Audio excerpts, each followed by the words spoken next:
আসসালামু আলাইকুম, সবাই কেমন আছেন? আশা করি সবাই ভালো আছেন। আজকে রান্না করবো লাউ দিয়ে মুরগি। তেল ভাজা হয়ে গেছে, এখন মশলাটা দিয়ে দেবো।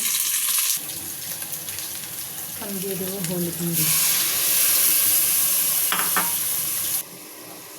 মশলাটা ভাজা হয়ে গেছে,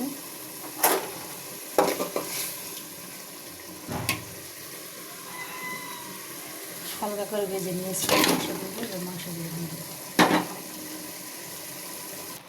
এবার অল্প কিছু পানি দিয়ে কষিয়ে নেবো ভালো করে মাংসগুলো। মাংসটা কষানো হয়ে গেছে, এখন দিয়ে দেবো লাউ। লাউটা একদমই কষি।